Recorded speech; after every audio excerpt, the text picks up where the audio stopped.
2-3 రోజులు ప్రత్యేకంగా ఇవాళ కాళేశ్వరము మళ్ళీ హెడ్లైన్స్కు వస్తున్నట్టున్నది.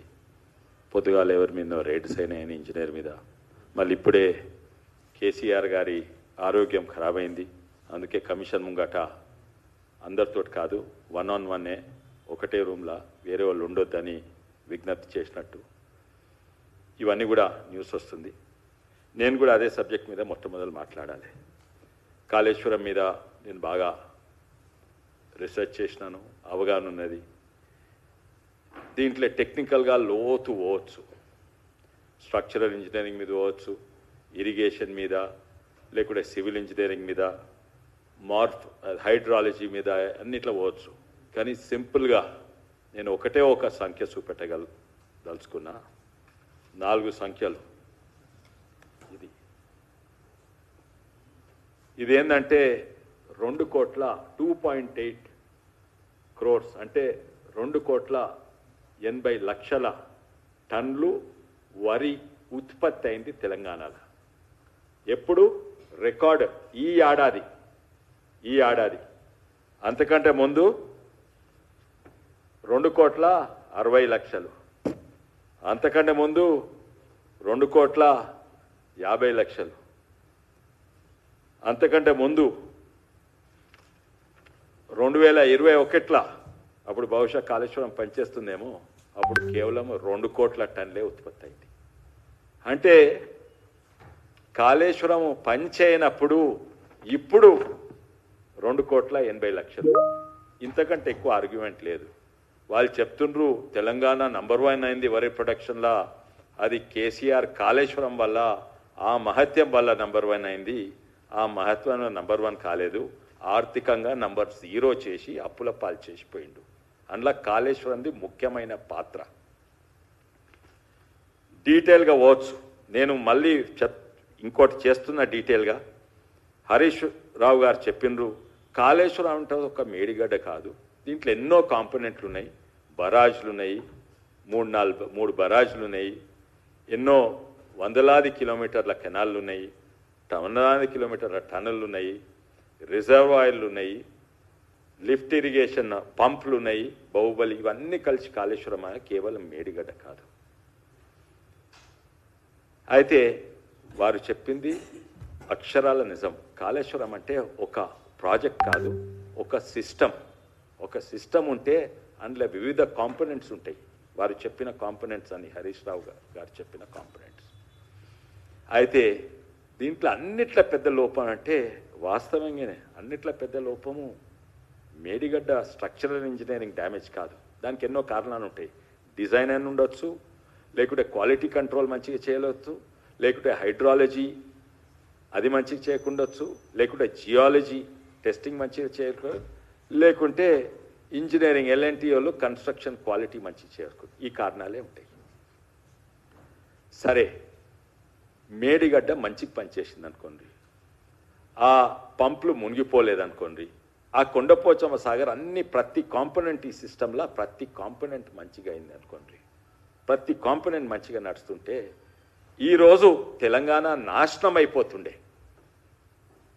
ఎందుకంటే సిస్టమ్ డిజైన్ తప్పు. ఉదాహరణంగా ఈ బాటిల్కు ఓ బాటిల్ ఉన్నది, మూతున్నది, ఈ మూత మంచిగా ఉన్నది, బాటిల్ మంచిగా ఉంది, కానీ ఈ మూత తీసుకొని ఇక్కడ పెడితే ఇది పనిచేస్తుందా? ఇట్లా తాగుతే. అయితే ప్రతి కాంపోనెంట్ మంచిగా ఉన్నా కూడా సిస్టమ్ డిజైన్ అసలు ఎనాలిసిసే చేయలేదు. అది సిస్టమ్ డిజైన్ తప్పు, ప్రతి విధానంగా తప్పు.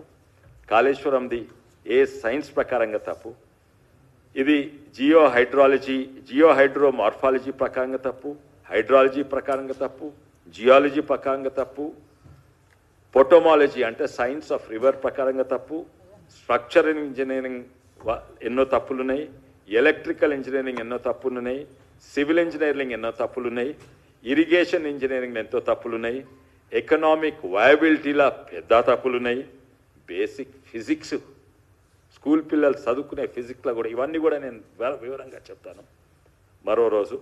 బేసిక్ ఫిజిక్స్లో తప్పుంది, అగ్రికల్చర్ సైన్స్ ప్రకారంగా తప్పుంది, ఎన్వైర్న్మెంట్ పొల్యూషన్ సస్టైనబిలిటీ చూసినా కూడా తప్పుంది, లాస్ట్కు వెదర్ సైన్స్ ప్రకారంగా కూడా తప్పు ఉంది.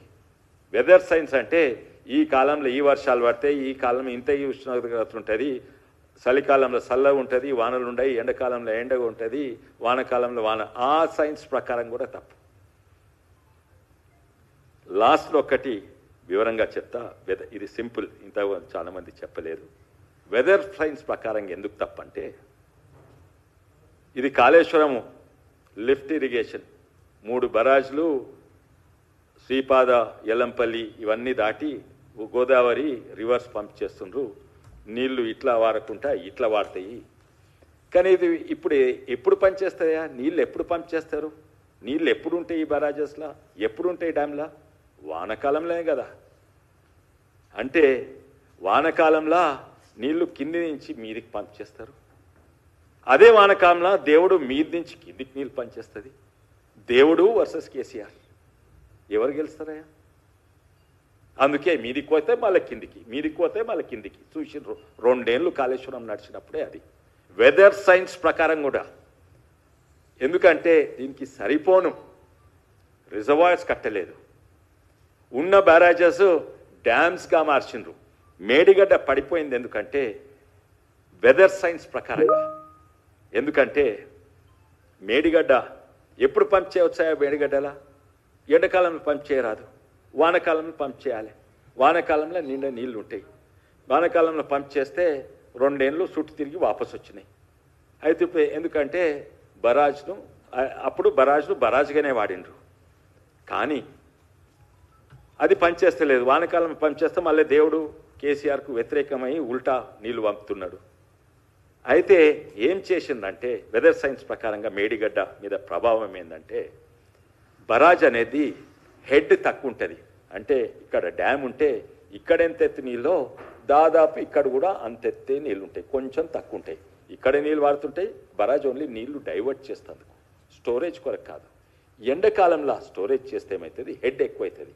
ఇక్కడ దిక్కు నీళ్ళు ఎక్కువ ఉంటాయి, ఇక్కడ దిక్కు నీళ్లు తక్కువ ఉంటాయి. ఫ్లోటింగ్ ఫౌండేషన్ అయినా పైల్ ఫౌండేషన్ అయినా కూడా ఆ హెడ్ డిఫరెన్స్ ఉంటే జియో హైడ్రాలజీ ప్రకారంగా నీళ్లు కింద ఉష్కెల నుంచి వాడుతుంది. నీళ్లతో సహా ఉష్క కూడా వాడుతుంది. దాంతో ఫౌండేషన్ వీక్ అవుతుంది. దీంట్లో వెదర్ ప్రభావం ఉంది. ఎందుకంటే 2 ఏళ్ల తర్వాత కాళేశ్వరం అనే మేడిగడ్డ అనే బ్యారేజ్ తీర కాదు, అది డ్యామ్ తీరుగా రిజర్వాయర్ తీరుగా వాడకం మొదలుపెట్టే వరకు కిందంతా కొట్టుకుపోయింది. ఎందుకంటే జియో హైడ్రాలజీ ప్రకారము 2 దిక్కులు నీళ్లు ఉంటే నీళ్ళు ఇక్కడి నుంచి పోతాయి, కింది నుంచి ఉష్కెల నుంచి పోవు. అయితే వెదర్ సైన్స్ ప్రకారం కూడా తప్పు. ఫస్ట్ గుర్తించిండ్రు మీదికి పోవాలి, మళ్ళీ కిందికి రావాలి. మీరు చూసిండ్రు మానేరు నుంచి మళ్ళీ మానేరు నుంచి కిందికి వదిలిండ్రు. 2 ఏళ్ళు అట్లనే నడిచింది.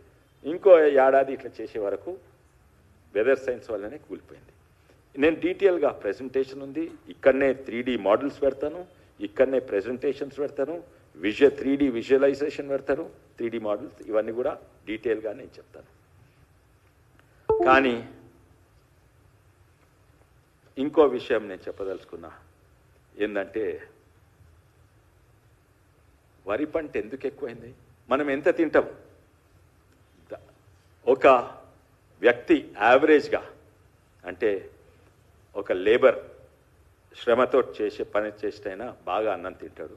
పెద్ద మనుషులు తక్కువ తింటారు, చిన్నపిల్లలు పసిపిల్లలు తక్కువ తింటారు, మహిళలు తక్కువ తింటారు, ఇట్లా ఆఫీస్లో కూర్చొని పనిచేసేటోళ్ళు తక్కువ తింటారు. యావరేజ్గా ఒక మనిషి 72 కేజీలు తింటాడు. మన జనాభా ఎంతయ్యా? 4 కోట్లు అనుకోండి. 4 కోట్లు ఇంటూ 72 కేజీలు ఏడాది కంటే ఎంతైనాయంటే దాదాపు 29 లక్షల టన్ను బియ్యం. దాన్ని వడ్లకు కన్వర్ట్ చేస్తే దాదాపు 40 లక్షల టన్నులు వడ్లు. మనం ఎంత వండిస్తున్నామయ్యా? ఇంత వండిస్తున్నాం. అంటే 40 లక్షల అవసరం ఉన్న తెలంగాణకు 2 కోట్ల 80 లక్షలు. కేసీఆర్ ఉన్నప్పుడు కూడా దాదాపు 2 కోట్లు 2.5 కోట్లు పంచినాం. ఇది ఎవరు తెలంగాణ తింటుందిక? కాదు.